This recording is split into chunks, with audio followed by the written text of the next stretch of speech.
क्या आपको कभी यह सोचने का मौका मिला है कि कुछ रातें सामान्य नहीं होती? कुछ रातें सिर्फ तारीख नहीं होती, बल्कि चेतना के द्वार होती हैं। महाशिवरात्रि भी वैसी ही एक रात है, लेकिन दुर्भाग्य यह है कि अधिकतर लोग इसे एक पर्व, एक रस्म या एक छुट्टी से ज्यादा कुछ मानते ही नहीं। वे समझ ही नहीं पाते कि यह वह क्षण है जब प्रकृति इंसान के पक्ष में काम करती है, और अगर उस क्षण को सोकर गवा दिया गया तो फिर पूरा साल उसी पुराने स्तर पर बीत जाता है। महाशिवरात्रि की रात अगर आप सो गए तो आपने केवल नींद नहीं ली, आपने उस स्थिति को ठुकरा दिया जब आपका शरीर, आपका मस्तिष्क और ब्रह्मांड एक ही दिशा में खड़े होते हैं। यह डराने वाली बात नहीं है, बल्कि एक सीधा नियम है। जिस तरह खेत में बीज बोने का एक सही समय होता है, उसी तरह चेतना के लिए भी एक सही समय होता है। महाशिवरात्रि वह समय है, और जो उस समय अनुपस्थित रहता है उसे अगली फसल तक इंतजार करना पड़ता है। हिमालय की गुफाओं में बैठे योगी इस रात को उत्सव की तरह नहीं देखते। उनके लिए यह ढोल नगाड़ों की रात नहीं होती, बल्कि सबसे गंभीर रात होती है। वे जानते हैं कि इस रात पृथ्वी, चंद्रमा और शरीर की बनावट के बीच एक दुर्लभ तालमेल बनता है। यही कारण है कि वे इस रात को जाग कर बिताते हैं, क्योंकि उन्हें पता है कि यह प्रकृति द्वारा दिया गया सीधा सहयोग है, जिसे किसी मंत्र या प्रयास से नहीं, बल्कि जागरण से प्राप्त किया जा सकता है। इसके विपरीत आज का इंसान उसी रात को सबसे हल्के तरीके से लेता है। कोई पार्टी में डूबा होता है, कोई नशे में, कोई मोबाइल की रोशनी में आंखें जलाता रहता है, और कोई बस यह कहकर सो जाता है कि थक गया हूं। समस्या थकान नहीं है, समस्या प्राथमिकता है। इंसान यह नहीं समझ पाता कि वह जिस थकान से भागकर सो रहा है, वही थकान इस रात जागने से टूट सकती थी। अगर आप इस बार भी सो गए तो अगले 365 दिन आपको वही अनुभव मिलेगा जो पहले मिलता आया है। वही मानसिक भारीपन, वही अस्थिर मन, वही इच्छा शक्ति की कमी, और वही यह भावना कि कुछ बदल क्यों नहीं रहा। यह कोई दंड नहीं है, बल्कि कारण और परिणाम का सीधा संबंध है। जब अवसर सामने था और आपने उसे नहीं पकड़ा, तो जीवन पुराने ढर्रे पर ही चलता है। यह बात डराने के लिए नहीं कही जा रही। यह आपकी आत्मा की एक धीमी सी चेतावनी है, जो भीतर से उठती है और कहती है कि हर बार सो जाना भी सुरक्षित नहीं होता। कुछ मौकों पर नींद आराम नहीं देती, बल्कि आपको वहीं रोक देती है जहां आप पहले से अटके हुए हैं। महाशिवरात्रि उन्हीं मौकों में से एक है। अब जरा कल्पना कीजिए उस रात की, जब ब्रह्मांड मानो खुद आपके शरीर की ओर झुक जाता है। ग्रहों की स्थिति, चंद्रमा की ऊर्जा और पृथ्वी का संतुलन ऐसा हो जाता है कि ऊर्जा का स्वाभाविक प्रवाह ऊपर की ओर होने लगता है। यह कोई धार्मिक कल्पना नहीं है, बल्कि एक भौतिक वास्तविकता है जिसे योग शास्त्रों ने बहुत पहले समझ लिया था और विज्ञान अब धीरे धीरे स्वीकार कर रहा है। सामान्य दिनों में मानव शरीर की ऊर्जा नीचे की ओर खींची रहती है। भोजन, तनाव, विचार और नींद सब कुछ उसे नीचे बैठाए रखता है। लेकिन महाशिवरात्रि की रात प्रकृति उस दिशा को पलट देती है। ऊर्जा ऊपर उठना चाहती है, लेकिन वह तभी उठेगी जब शरीर उसका साथ देगा। यही कारण है कि इस रात सीधे बैठने और जागने पर इतना जोर दिया गया है। अगर इस रात आप जागते हैं और अपनी रीढ़ को सीधा रखते हैं, तो शरीर के भीतर कुछ ऐसे परिवर्तन होते हैं जो किसी और रात संभव नहीं होते। मस्तिष्क की गतिविधि बदलने लगती है, हार्मोनल संतुलन अलग तरह से काम करने लगता है, और चेतना एक गहरे स्तर पर प्रवेश करती है। यह कोई नशा नहीं होता, बल्कि एक स्पष्टता होती है जिसे अनुभव करने के बाद इंसान खुद को पहले जैसा नहीं पाता। लेकिन अगर आप सो गए तो वह सारा सहयोग व्यर्थ चला जाता है। ब्रह्मांड ने दरवाजा खोला था, लेकिन आपने खटखटाया ही नहीं।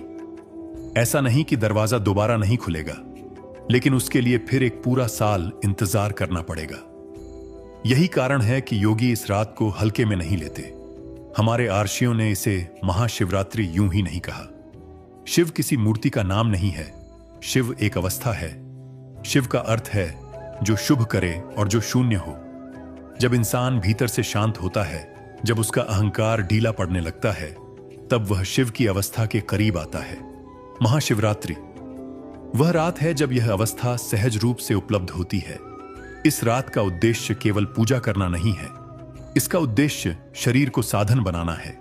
शरीर को बोझ या बाधा समझने की बजाय उसे सेतु मानना है, जो आपको एक स्तर से दूसरे स्तर पर ले जा सकता है।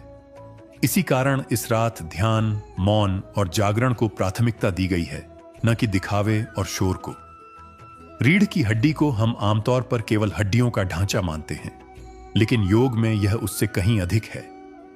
यह वह मार्ग है जिसके माध्यम से जीवन ऊर्जा ऊपर की ओर प्रवाहित होती है। इसी रीढ़ के भीतर सुषुम्ना नाम की नाड़ी होती है, जिसे ब्रह्म से जोड़ने वाला मार्ग कहा गया है। महाशिवरात्रि की रात यह मार्ग स्वाभाविक रूप से सक्रिय होना चाहता है। जैसे पूर्णिमा की रात समुद्र में ज्वार आता है, वैसे ही इस रात इंसान के भीतर भी ऊर्जा का ज्वार उठता है। अंतर सिर्फ इतना है कि समुद्र को जागने की जरूरत नहीं होती, लेकिन इंसान को होती है। अगर इंसान सो रहा हो तो वह ज्वार भी उसे छुए बिना निकल जाता है। आधुनिक विज्ञान भी अब इस सत्य को नकार नहीं पा रहा। जब इंसान लेटता है तो मस्तिष्क के भीतर बहने वाला तरल गुरुत्वाकर्षण के कारण नीचे की ओर दबता है, लेकिन जब इंसान सीधे बैठता है तो वही तरल ऊपर की ओर बहता है और मस्तिष्क के गहरे हिस्सों को सक्रिय करता है। यही वह क्षण होता है जहां अनुभव शब्दों से आगे निकल जाता है। यह अनुभव किसी कल्पना जैसा नहीं होता। कुछ लोग इसे रोशनी कहते हैं, कुछ इसे शांति और कुछ इसे पहली बार खुद से मिलने जैसा बताते हैं। लेकिन यह सब तभी संभव होता है जब इंसान इस रात नींद को नहीं चुनता, बल्कि जागरण को चुनता है। यही चुनाव महाशिवरात्रि को साधारण रात से असाधारण बनाता है। तीसरी आंख कोई रहस्यमयी कहानी नहीं है, यह अंतर्दृष्टि का केंद्र है। जब ऊर्जा वहां पहुंचती है तो सोचने का ढंग बदल जाता है, निर्णय स्पष्ट होने लगते हैं और भीतर से एक स्थिर भरोसा उठता है। लोग इसे कुछ अलग कह देते हैं, लेकिन असल में अलग आप नहीं होते, आप साफ हो जाते हैं। कुंडलिनी शब्द से लोग डर जाते हैं, लेकिन सच्चाई यह है कि यह वही जीवन ऊर्जा है जो रोजमर्रा की गलत जीवन शैली के नीचे दब जाती है। गलत खानपान, अव्यवस्थित नींद और लगातार तनाव उसे निष्क्रिय बनाए रखते हैं। महाशिवरात्रि की रात वही ऊर्जा ऊपर उठने का अवसर पाती है, क्योंकि प्रकृति खुद उसका साथ देती है। यह यात्रा आसान नहीं होती। हर स्तर पर कुछ न कुछ छूटता है, डर, गुस्सा, पुरानी आदतें और पहचानें। इसीलिए शुरुआत में असहजता होती है, लेकिन जो इस असहजता से भागता नहीं वही बदलता है। महाशिवरात्रि की रात उसी परिवर्तन का द्वार खोलती है। जैसे ही इंसान इस रात जागकर भीतर की ओर ध्यान देना शुरू करता है, सबसे पहले उसका सामना खुद से होता है। वह खुद से जो सालों से बचता आया है वही सामने आने लगता है। दबी हुई भावनाएं, अधूरे विचार, पुराने घाव और अनकहे डर धीरे धीरे सतह पर उठने लगते हैं। यही कारण है कि बहुत से लोग इस अवस्था को सह नहीं पाते और किसी न किसी बहाने से ध्यान तोड़ देते हैं। महाशिवरात्रि की रात इसी कारण साधारण साधना की रात नहीं मानी जाती।